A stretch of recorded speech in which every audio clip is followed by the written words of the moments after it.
Hello and welcome to News Central Television. I am Likon Obanjo. The top stories at this hour. Supreme Court overturns October 5 Rivers State local government election initially upheld by appeal courts. Lagos High Court orders all members of the Lagos State Assembly to be joined in suits filed by ousted President Mudashiru Obasa. South Africa warns of devastating economic impact of U.S. trade tariffs on nations. The details to come your way shortly. Let's begin by telling you that the Supreme Court has nullified the local government election held in Rivers State on October 5, 2024. In a unanimous decision on Friday, a five-member panel of the Apex Court ruled in favor of an appeal filed by the All Progressives Congress. The court overturned a previous judgment delivered by the Court of Appeal in Abuja on November 21, 2024, which had upheld the election results.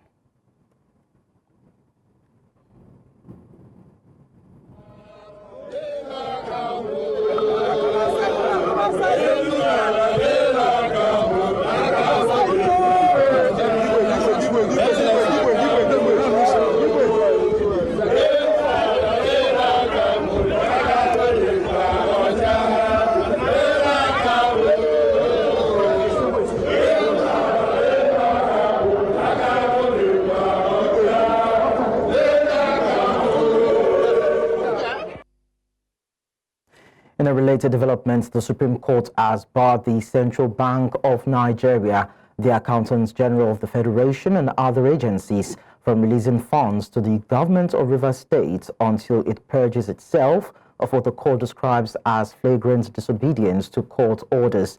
In a 1 hour 36-minute judgment delivered by Justice Emmanuel Akomaye, the five-man panel of the court unanimously dismissed the appeal filed by Governor Siminalayi Fubara challenging the validity of the House of Assembly presided over by Martin Amirule as the Speaker. In dismissing the Governor Fubara's appeal, the court ordered Martin Amirule to resume sitting immediately with other elected members of the Rivers State House of Assembly.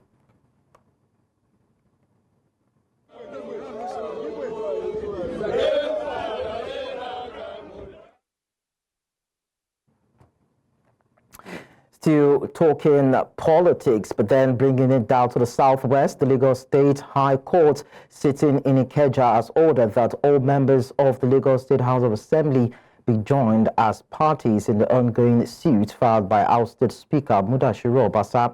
Presided over the case, Justice Yetunde Pinheiro also adjourned proceedings until March 7, 2025 to hear all pending applications related to the matter. Honorable Obasa, who was removed as Speaker by at least 36 lawmakers on January 13, 2025, filed the suit challenging his ouster, where he was reportedly out of the country. His legal team, led by Senior Advocate of Nigeria, Chief Afolabi Fashanu, maintains that his ouster did not follow due process. Meanwhile, 35 lawmakers who supported Obasa's removal were present in court for the hearing, signaling their continued stance on the leadership change within the Lagos Assembly. In the meantime, former Vice President Atiku Abubakar has criticized President Bola Tinubu for his silence on the ongoing crisis in the Lagos State House of Assembly, calling it a tacit endorsement of anti-democratic tactics.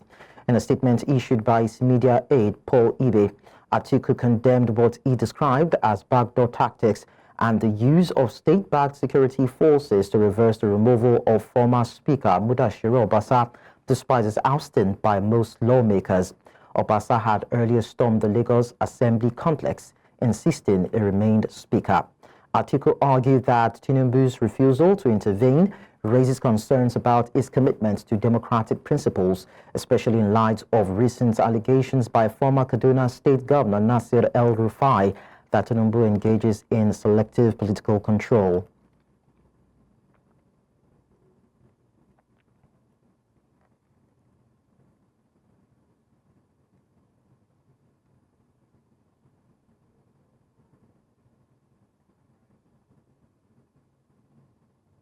Away from politics-related stories, let's tell you that President Bola Tinubu has pledged his commitment to ensure that reliable telecommunications services are available to all Nigerians.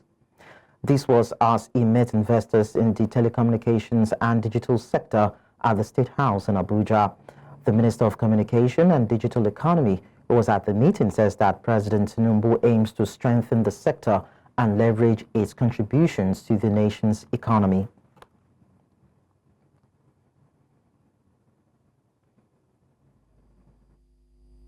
The conversation today has been about how do we help strengthen the telecommunications sector so that Airtel can continue to invest in that sector. That's what we'd like to see. We want to see a situation where at the minute telecommunication services is available to up to 92% of our people. This government would like to ensure that we take that to nearly 100%, at least 98% if not 100%. And for that to happen, government recognize that the private sector is a major part of that journey. And that's why we're happy to have Airtel with us today in the country and at the state as well. There are moments in life when you get leadership like President Tinubu or Prime Minister Modi. They shape the destiny of the country by taking some very tough, hard decisions, but important and very, very valuable decisions for their country and their citizens. I think that's exactly where Nigeria is placed today.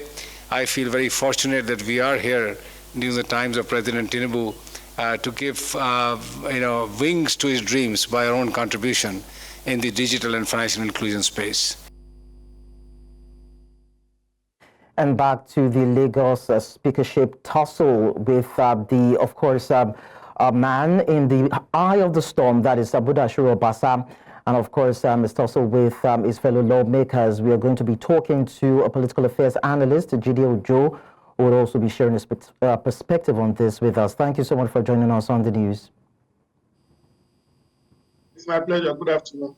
You're welcome. So how would you describe President Tinubu's handling or lack thereof of the Lagos Speaker's conflict with his fellow lawmakers?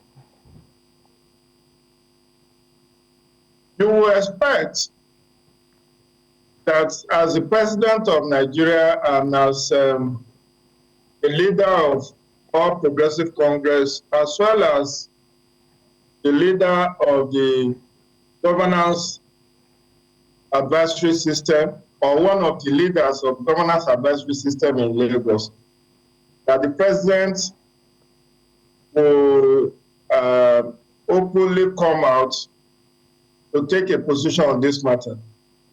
His name has been mentioned in several quarters, that he is the one that is emboldening Right Honorable Mudashiru Obasa. And the President has kept mute. He has not issued any press statements to debunk this insinuation. Even when the media report was right throughout last week, there are some efforts have been made to bring Obasa back, and that Miranda was being pressured to resign. The President's media aides cannot pretend not to have had many who claimed that it was him that is actually the drummer for Mudashiru Obasa, which emboldened him to do what he did yesterday. So I think what former Vice President Atiku Abubakar media aide for Libya said, the alternative to that is for the presidency to come out to condemn whatever happened in Lagos. There are also media reports that even the president has barred the governor, Babajide Olusola Sanwo-Olu, on 2 occasions when he wanted to say that he has not allowed the governor of Lagos to say. So this is reinforcing what is being said in the media space, that the president actually is the one engineering this whole idea of bringing Obasa back through the back door. Obasa has gone to the court, and the court has started to hear his petition as of today, I think the court process should be allowed to run through, rather than withdrawing the Speaker's security aids as at yesterday morning and reinstating those of the Obasa as at yesterday morning too. In fact, this morning we learned that even when there were media reports that the aids of Right Honorable Mojisola Lesbat Miranda has been restored, she did complain this morning that out of the 12 policemen that usually accompany her, only 3 or 4 were posted to her, which shows that the police is treating her case with some levity. We also read that our elder brother's security detail, that's the Oduro of Ibuland, the security details of our elder brother has equally been similarly withdrawn. So the only way the president can wash himself clean is by openly issuing a statement to denounce the Gestapo manner in which Obasa, brought himself back to the assembly yesterday.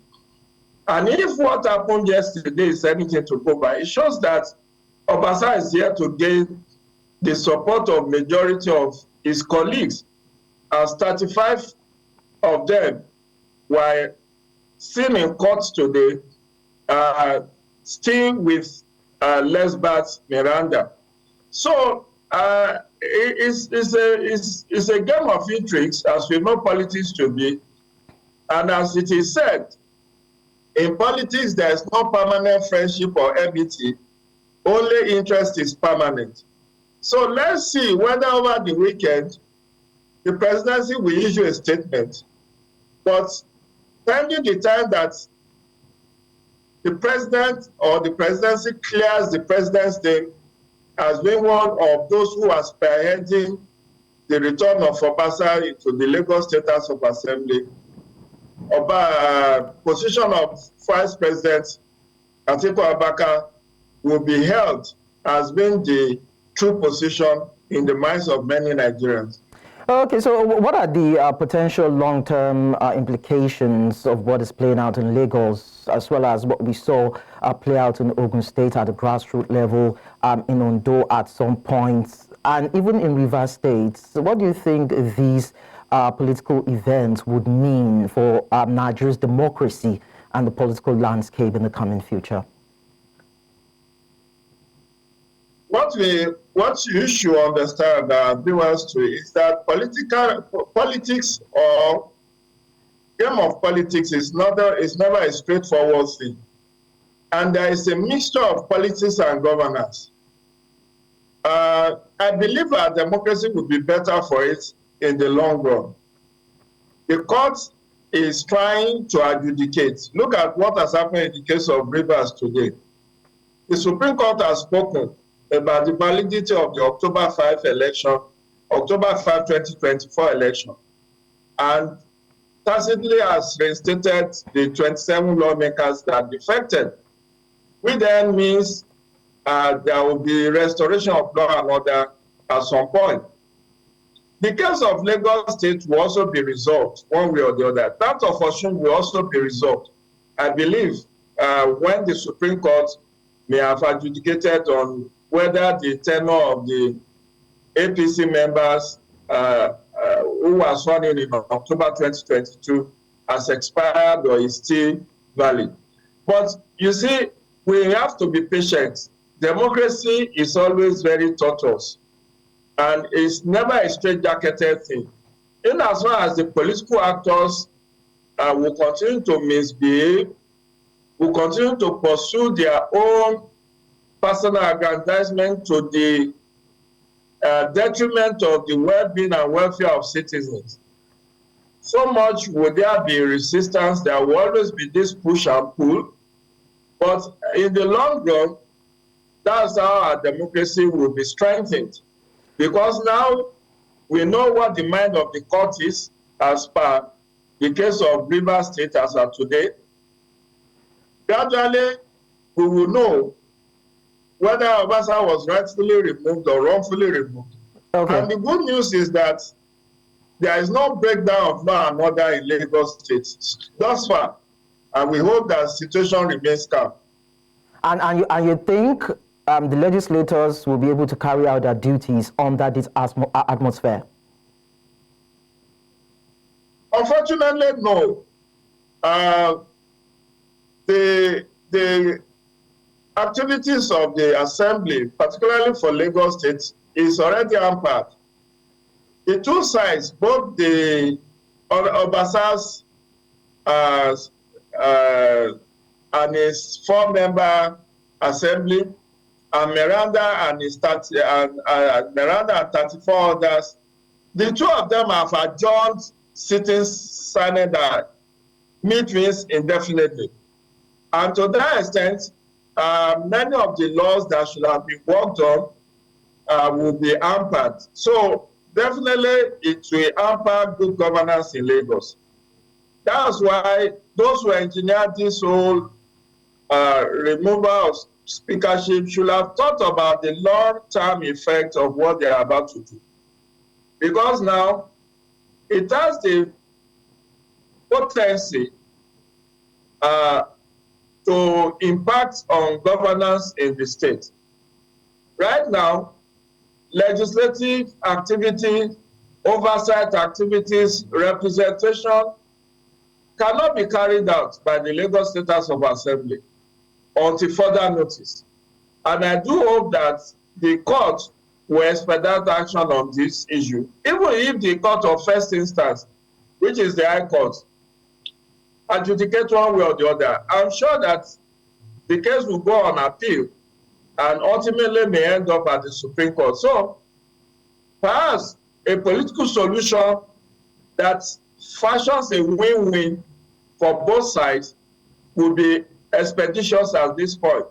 Unfortunately, the kind of resolution that was being midwifed by the former governor of Osun State, Chief Bisa Akande, former governor of Ogun State, Segun Oshoba, and the former governor of Lagos State, Akinwumi Ambode, from what we learned in the media, the mediation that they carried out has really not resolved the issue at hand.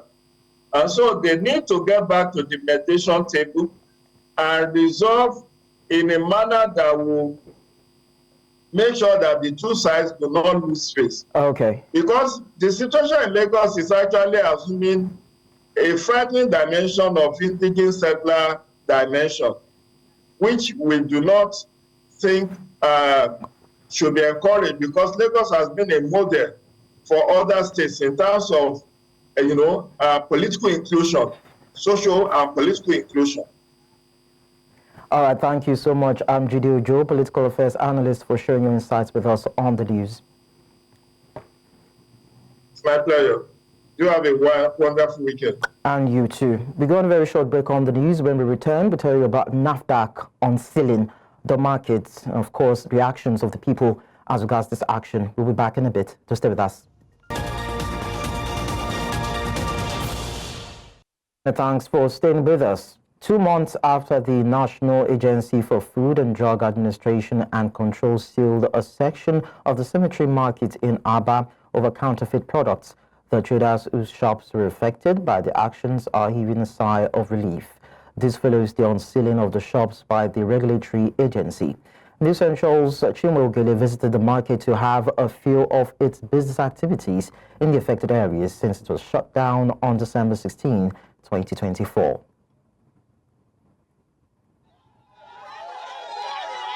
These are traders who deal in sale of sacks and other items at the same location where the National Agency for Food and Drug Administration and Control sealed off in December 2024. The traders are in the market for the first time in 2 months after the regulatory agency announced relaxation of the sealing. We have reached an agreement to reopen, and I want to make this clear.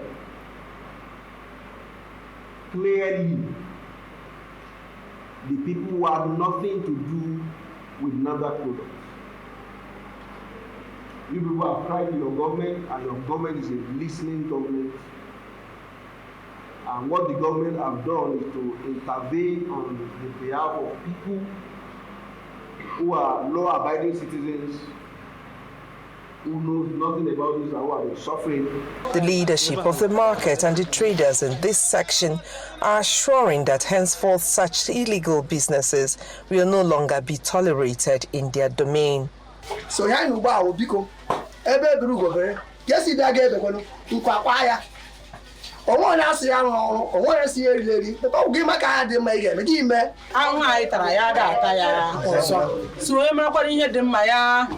And I don't think there's such a thing in my house. So I get card in there. A bomb in the cable. In 2 months, the confiscated and destroyed products have become worse, with a stench that enveloped the area as the market committee clears the waste. We'll do everything humanly possible to make sure that we can do again. This morning, we created a security task force from one shop to another to make sure that even a single in the Allah here again. When you were saying there today, only the whole chain, they not here, no. Man, they not outside, man, they not inside the shops. The traders are grateful that the state government and regulatory agency see reasons to allow people with legitimate businesses return to the market. Now,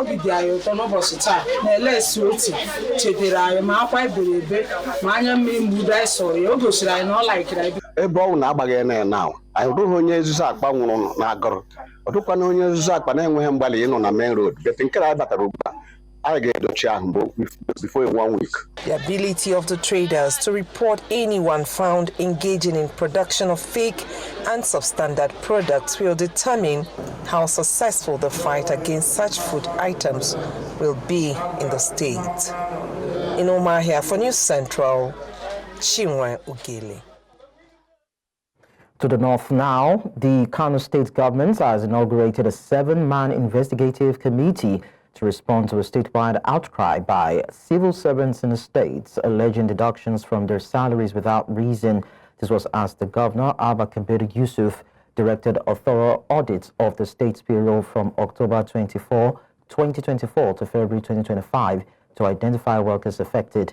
The 7-member committee, chaired by the Commissioner for Rural and Community Development and the immediate past State Accountant General, is expected to investigate complaints made by civil servants and find out if government officials are culpable.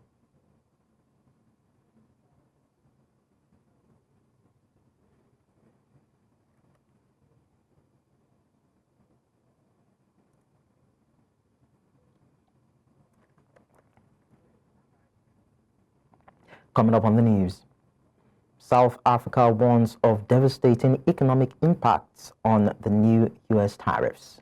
Do stay with us, and we'll also bring you the details in a short while.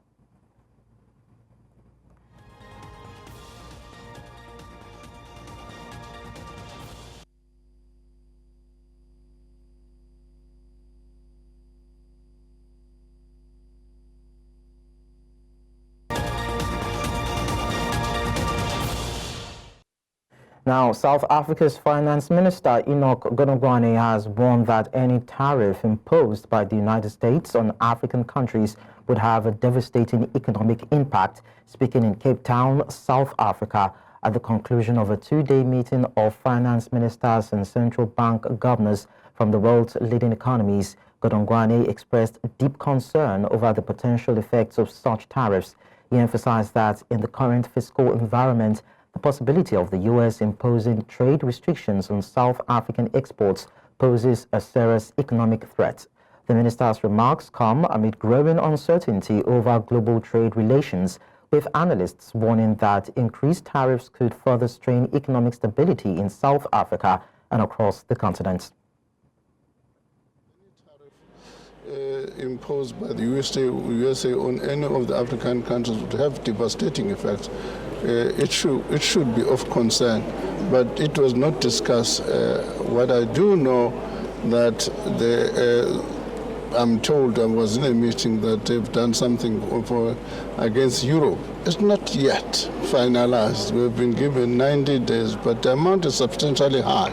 Yeah. So one should always be The amount I'm told is about 8.8 billion rand. So of course it's a worrying situation. Meanwhile, South Africa is hosting the basic education sector, the Hotla, in Bugsburg, Johannesburg, under the theme Strengthening Foundations for Learning for a Resilient Future Fit Education System.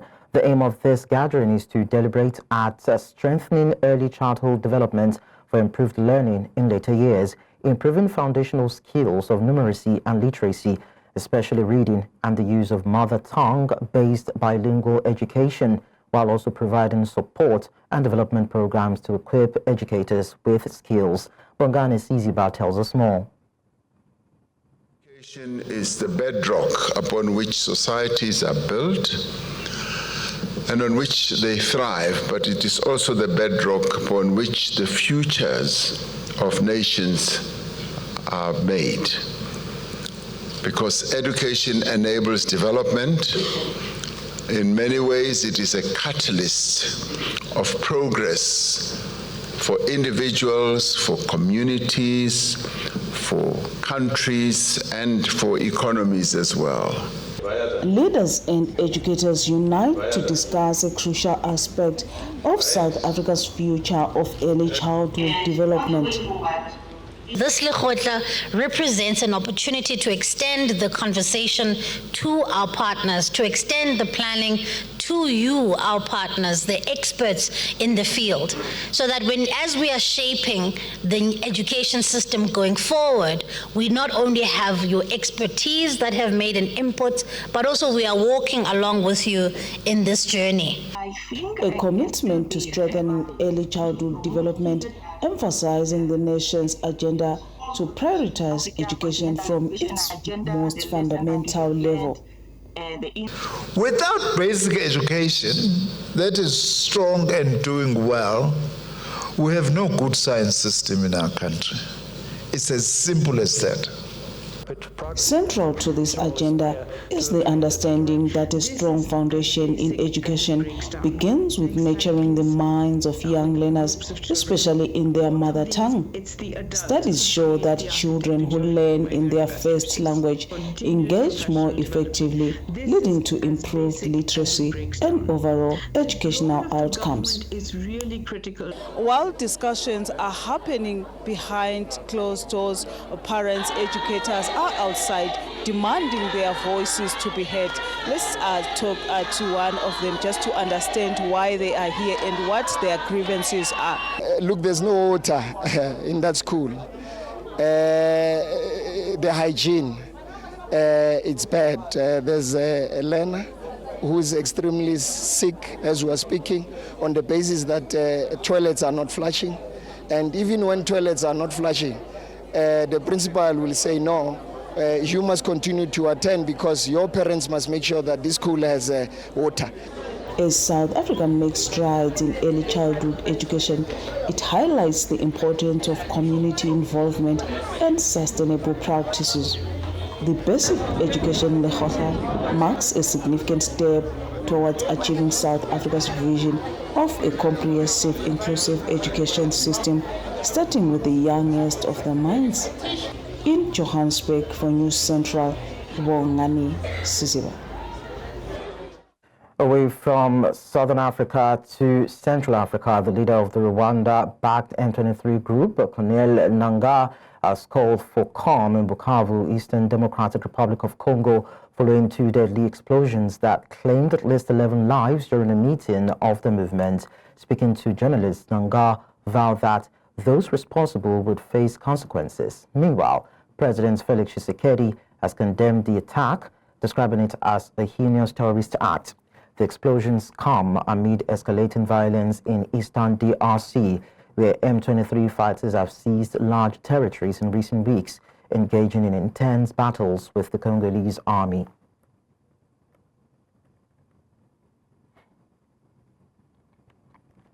Away from that, former Senegalese President Macky Sall has dismissed criticism stemming from an independent audit of official accounts under his administration, calling it a political trial.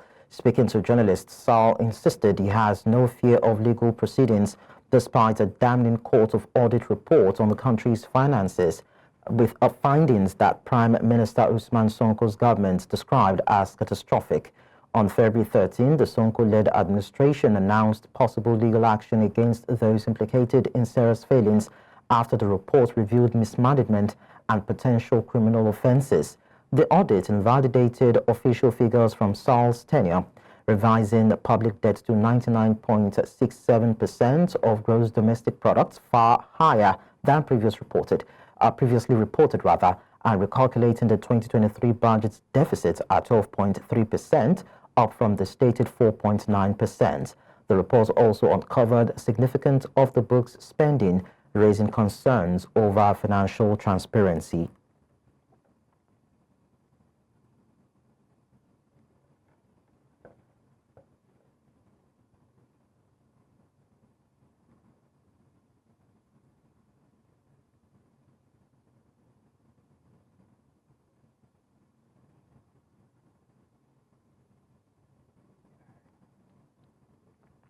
Still ahead on the news. Trump urges urgent Ukraine-Russia peace deal. We will tell you more when we return. Join us again.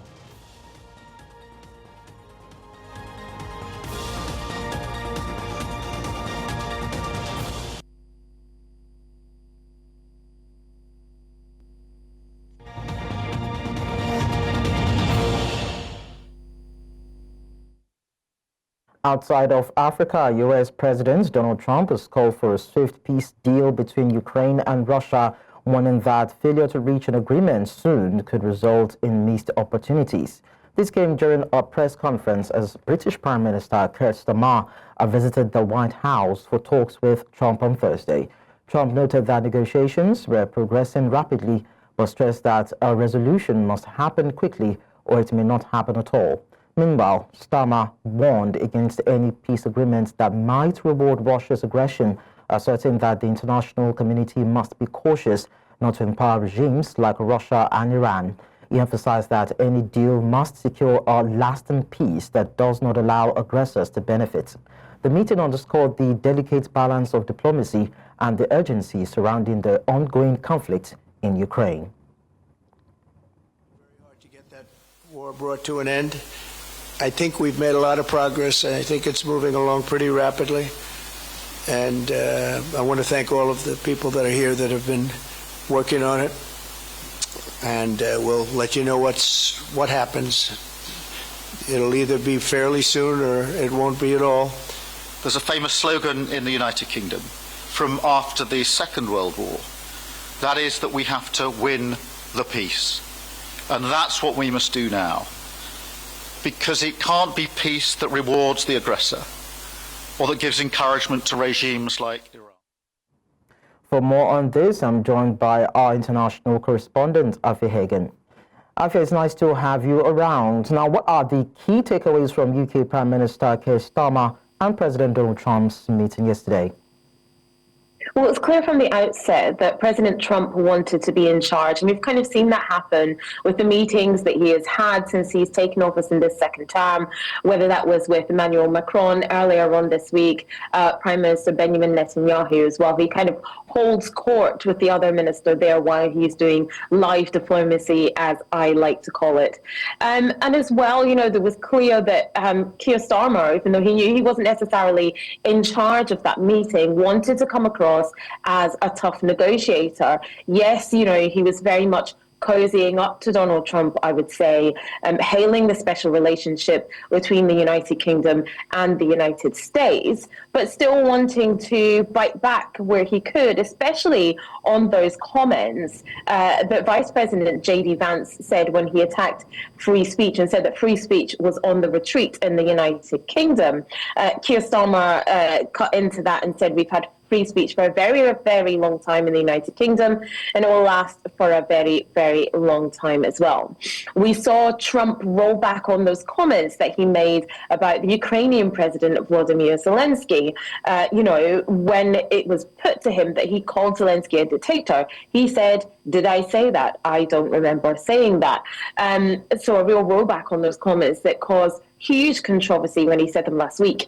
And of course, Keir Starmer knew not to come to that meeting empty-handed, and he brought that letter from King Charles III, in which was that unprecedented invitation for a second state visit to the United Kingdom. So how soon or how sure are we that Trump will be willing to honor that particular invitation, a second state visit that has been extended to him by King Charles II? Well, we can be 100% sure that he will take up that invitation, partly because he accepted it yesterday at that press conference, and also because President Trump is a huge fan of the British royal family. He was a huge fan of Queen Elizabeth II and a big fan of King Charles III, and especially Prince William. And this is where the power of soft diplomacy when it comes to the royal family comes into play. They are essentially the United Kingdom's trump card. And in this delicate dance of diplomacy that we're in, where we are trying to avoid any tariff deal with the United States, where we want a trade deal that avoids any tariffs, what trump cards do we pull out? We pull out the royal family. Donald Trump has a huge respect for British royals, and Melania Trump, in fact, his wife, has a pen friendship with King Charles III. And so the power of soft diplomacy is being used and is being played here. Now, no other president has ever had two state visits. You know, Nelson Mandela had one, Barack Obama had one, Joe Biden had one. The last state visit that Donald Trump went on to the United Kingdom was in 2019, and that was with Queen Elizabeth II. Now, this state visit will be divisive. Donald Trump isn't hugely popular here in the United Kingdom, so we can expect to see protests to him coming, and to the pomp and pageantry and to the red carpet being rolled out for him. But we can be 100% sure that that state visit will be honored. Okay. Now, Ukrainian President Volodymyr Zelensky has arrived in Washington, as we understand. What can we expect from their meeting? Absolutely. And remember, like I said this time last week, President Trump had called President Zelensky a dictator. A week later, Zelensky is arriving at the White House. And of course, the main topic of discussion will be this mineral deal that was reached earlier on this week, where Ukrainian minerals will be put into this pot, so to speak, and the US will be able to make money from that. That will certainly be on the table, and as will the Ukraine's request to be involved in any peace talks that involve Ukraine. You cannot have a ceasefire in Ukraine without Ukraine being at the table. So we can expect that to be discussed as well. And those talks will take place over the next few hours. Thank you so much, Afi Hagen, for sharing these updates with us.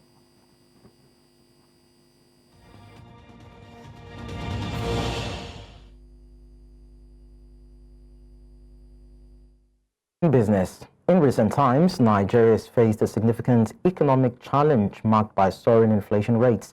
A staggering 70% increase in petrol prices has exacerbated transportation costs, leading to 82% surge in staple food prices like rice.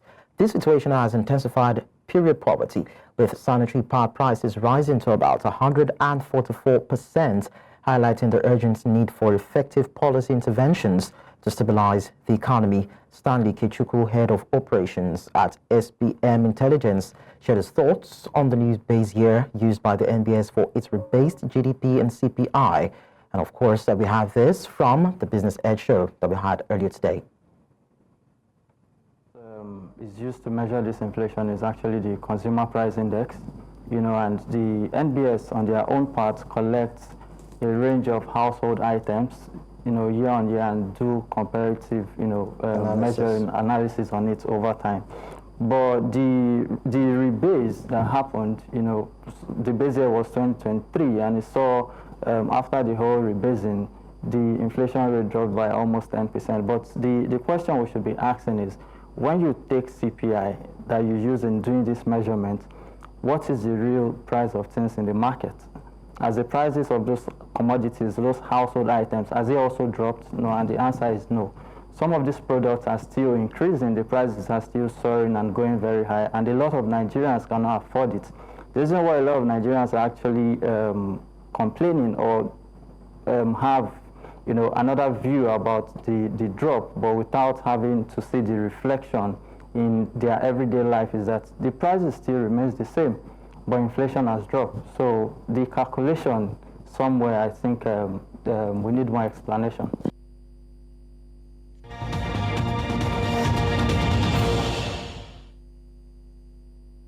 sports, the National Sports Commission has congratulated Aruna Quadri and Fatima Bello for securing their spots at the 2025 ITTF World Cup.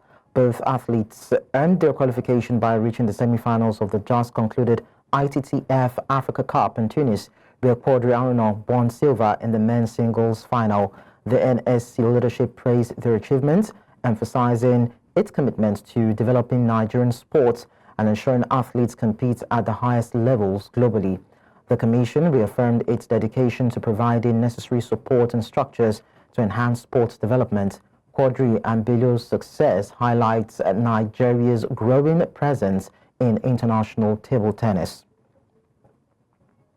We also tell you that the Nigeria Scrabble Federation has appointed 6 zonal youth coordinators to promote the game among young players across the country.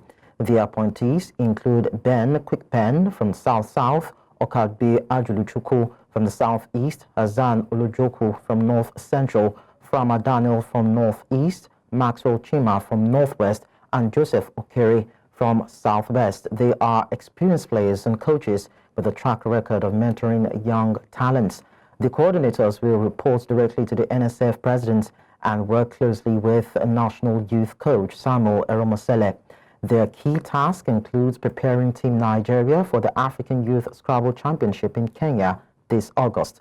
The appointment takes effect on March 1, 2025.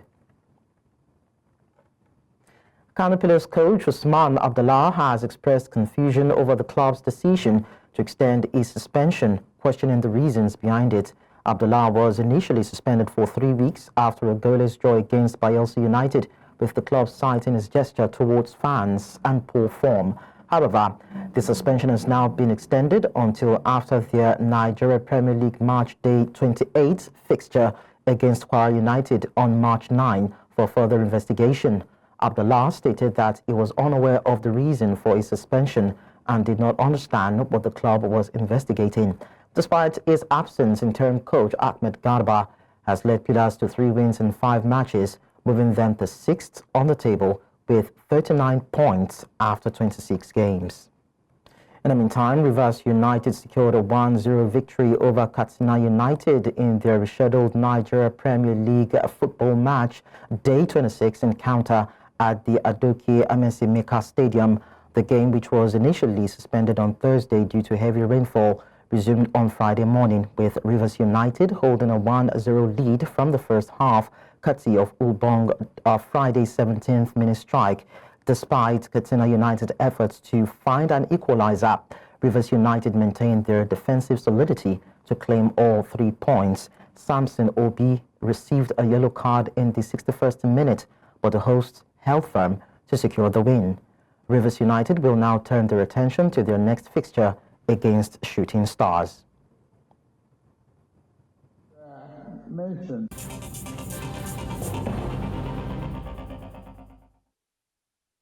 And now to this breaking story. President Bola Tinubu has signed into law the 54.99 trillion naira 2025 appropriation bill. Tinubu signed the budget in the presence of principal officers of the National Assembly and other top government officials in a small ceremony in his office at the State House in Abuja on Friday. The bill was passed by the 2 chambers of the National Assembly on Thursday, February 13, after Tinubu asked for an increase from the proposed 49.7 trillion naira.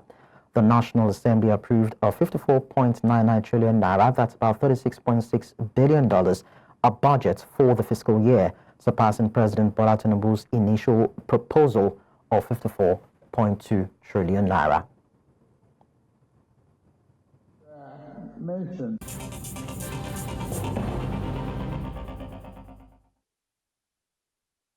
And that's all at this hour, but before we go, we'll look at our top stories again. Supreme Court has overturned October 5 Rivers State local government election initially upheld by appeal court. Lagos High Court has ordered all members of the Lagos State Assembly to be joined in suit filed by ousted Speaker Mudashiru Obasa. We also told you that South Africa has warned of devastating economic impact of U.S. trade tariffs on African nations. You can watch News Central live on DSTV channel 422, Star Times 274, Avo TV, and YouTube. Many thanks for watching. I am Lekon Onobanjo.